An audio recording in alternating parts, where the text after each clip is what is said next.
ஐயா உண்டு. அகிலம் கல்வி சாலை இணைந்திருக்கின்ற அனைத்து அன்புள்ளங்களையும் அன்போடு வரவேற்று நாம் இன்றைய பாடப்பகுதிக்குள் செல்ல இருக்கின்றோம்.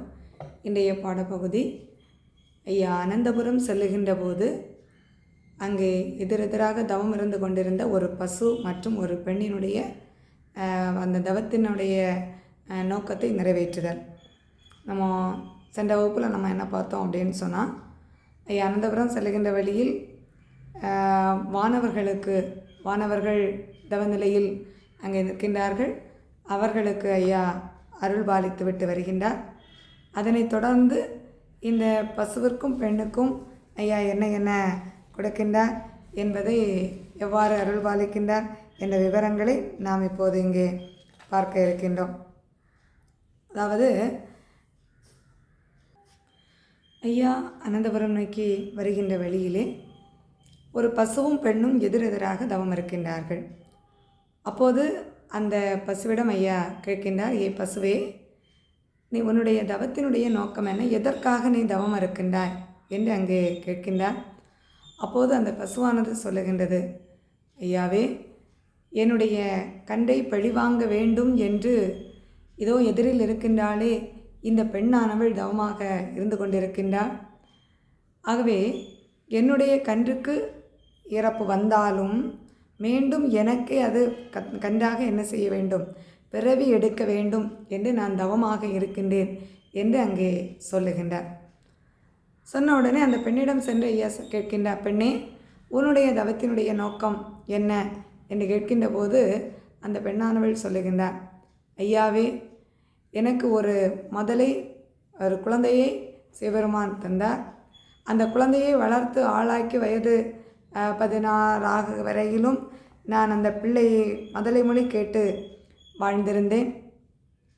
அப்படி வாழ்ந்திருக்கின்ற அந்த வேளையிலே இந்த பசுவினுடைய கன்று என் மீது ஆசை கொண்டது.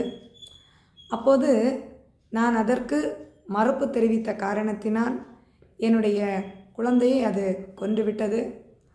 ஆகையால் என்னுடைய குழந்தை இறப்பதற்கு ஏதேனும் விதி இருக்கிறதா, அந்த விதிவசத்தால் என்னுடைய குழந்தைக்கு இறப்பு வந்துவிட்டதா என்பதை அறிந்து கொள்ள வேண்டும் என்று சொல்லி பிரம்மாவினுடைய பூசாந்திர கணக்கிலே சென்று பார்த்தேன். ஆனால் அங்கு என்னுடைய குழந்தை இறப்பதற்கு விதி இல்லை என்பதை அறிந்து கொண்டேன். ஆகையால் என்னுடைய குழந்தையை கொண்ட அந்த பசுவினுடைய கன்றை பழிவாங்க வேண்டுமென்று நான் தவமாக இருக்கின்றேன் என்று சொல்லி அந்த பெண்ணானவள் அங்கே சொல்லுகின்றார்.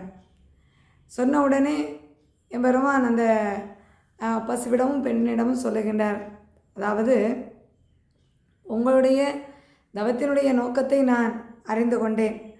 ஆகவே இப்போது அந்த பெண்ணினுடைய வேதனையும் அறிந்து கொண்டேன். ஏன்னா அந்த பெண் சொல்கிறான், நான் எவ்வளவோ வேதனைப்பட்டு நான் தவம் இருக்கின்றேன், என்னுடைய அந்த தவத்தினுடைய நோக்கத்தை யாருமே என்ன செய்யலை, கேட்கவில்லை. என்னுடைய வேதனை போக்குவதற்கு யாருமே என்ன செய்யலை, வரல. அதனால் இப்போது தவம் இருந்தாவது நாம் நோக்கத்தை நிறைவேற்ற வேண்டும் அப்படின்னு சொல்லிட்டு தவம் இருக்கிறேன்னு சொல்லிட்டு அந்த பெண் தன்னுடைய மனக்குமரலை கூறிய உடனே ஐயா சொல்கிறாங்க, நீங்கள் தவம் இருங்க, ஆனால் உங்களுடைய கண்டை நான் என்ன செய்வேன் அப்படின்னா, அந்த பசுவிடம் சொல்லுகின்றார், அதாவது கனத்த பசுவே, நீ கட்டாய் தவம் இருந்தால் உந்தனுக்கு சித்திரனும், அந்த சித்திரன்கிறவன் ஒன்று கண்டாக உனக்கு பிறப்பான். அந்த கண்டானது, அந்த குழந்தையானது எந்த மகனாருக்கு ஏவல் செய்ய வைத்திருவேன் அப்படின்னு ஐயா சொல்கிறாங்க. மேலும் அந்த பெண்ணிடமும் சொல்கிறார், பெண்ணே, உன்னுடைய மகனை நான் மீண்டும் என்ன செய்து பிறவி செய்து என்னுடைய மகனாருக்கு, அதாவது வைகுண்ட அவதாரம் வருகின்ற அந்த வேளையிலே வைகுண்டருக்கு ஏவல் செய்வதற்காக நான் வைத்திடுவேன் என்று சொல்லிவிட்டு ஐயா அனந்தபுரம் வருகின்றார். அப்படி அனந்தபுரம் வருகின்ற அந்த வேளையிலே அந்த பசுவும் அந்த பெண்ணும் மீண்டும் அவர்களுடைய தவத்தை அங்கே தொடர்ந்து கொண்டிருக்கின்றார்கள். அப்படி இருக்கின்ற அந்த வேளையில் அந்த வானவர்களும் வேதியனும் கேத்திரனும் ஐயாவிடம் கேட்கின்றார்கள், ஐயாவே, தாங்கள் இந்த அனந்தபுர சீமைக்கு செல்வதற்குரிய காரணம் என்ன? அந்த அனந்தபுர சீமையிலே கலிநேசன் உங்களுக்கு பூசை புனஸ்காரங்கள் எல்லாம் செய்வானே, அதை தாங்கள் ஏற்றுக்கொள்வீர்களா என்று. ஏன்னா ஐயா தான் இந்த கல்யாணிக்க வருகின்ற போது பூசை வேண்டாம், புனஸ்காரம் வேண்டாம், பழைய வழிபாட்டு முறைகள் அத்தனையுமே மாற்றியமைக்கின்றார். இப்போ இதை தெரிந்தவர்கள் அந்த வேதியனும் கேத்திரனும்.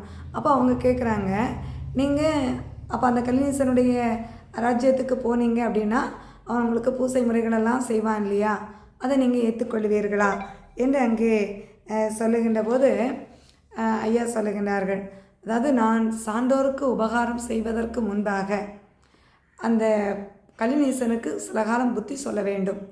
இல்லை என்றால் நான் அந்த சான்றோர்களுடைய பக்கம் இருந்து கொண்டு அவர்களுக்கு எந்த உதவியும் செய்யவில்லை என்று அவன் என்னை ஏளனமாக பேசக்கூடும். அது மட்டுமல்ல, நான் இந்த கலியை இழித்து தர்மயுகத்தை நிலைநாட்டுகின்ற வரையிலும் பூசை புனஸ்காரங்கள் எந்தவித சுக சோபனங்களையும் நான் என்ன செய்ய போவதில்லை, ஏற்றுக்கொள்ளப் போவதில்லை. ஆகவே அந்த குரோனி அவனுடைய பிதிர் மாளுகின்றது வரையிலும் எனக்கு இந்த துன்பங்கள் தொடர்ந்து கொண்டு தான் இருக்கும். இவை எதையும் நான் ஏற்றுக்கொள்ளப் போவதும் இல்லை.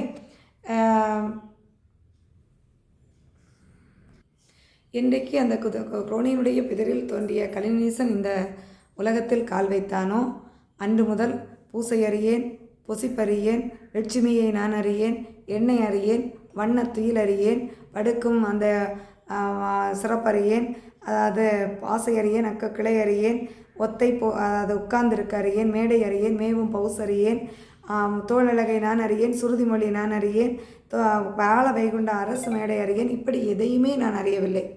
ஏன்னா ஐயா இந்த கலி அழிக்கிறது வரையிலும் ஒரு பண்டார ரூபத்தோடு இருந்து தான் இந்த கலியை அழிக்க முடியும் அப்படிங்கிறதுக்காக யுகாயுகங்கள் தோறும் அவர்களை எதிர்த்து வருகின்ற அந்த வேளையிலே ஒரு பற்றற்ற நிலையிலே இருந்து அவதாரத்தை நிகழ்த்தி வருகின்றார். இப்போது இந்த கலியை அழிப்பதற்கு எந்த விதமான சுக சோபனங்களையும் அனுபவிக்காமல் இருந்து கலி அழிப்பதற்காக நான் இங்கே அவதாரம் எடுக்க இருக்கின்றேன். ஆகவே இந்த கலி அழிகின்றது வரையிலும் எந்தவித சுக சோபனையிடமும் நான் என்ன செய்ய போகிறதில்ல, அறிய போகிறதில்ல, எதையும் நான் ஏற்றுக்கொள்ள போகிறதில்ல. அது மட்டும் இல்லை, நான் ஏற்றுக்கொள்வதோடு மட்டுமல்லாமல், ஏற்றுக்கொள்ளப் போவது இல்லை என்பதோடு மட்டுமல்லாமல், வேறு என்னை மீறி என்னுடைய சொல்லை மீறி ஏற்றுக்கொள்ளுகின்றவர்கள் கூட எனக்கு ஆகாமல் போவார்கள். ஆகவே இதை நான் என்ன செய்வேன், அதை பற்றி அவன் எதை செய்தாலும் எனக்கு என்னல்ல கவலை இல்லை என்று சொல்லிவிட்டு ஐயா அனந்தபுரம் வருகின்றார். அனந்தபுரம் வந்தவுடனே அங்கே அந்த ஒரு லட்சை புரட்சிக்கு காட்சி கொடுக்கின்றார். அவர் அங்கே சொன்ன உடனே எல்லோரும் அங்கே ஐயாவுக்கு பூசை புனஸ்காரங்கள் செய்கின்றார்கள். மன்னன் பெரிய கோயிலை எல்லாம் கட்டி சிறப்பு செய்கின்றார்.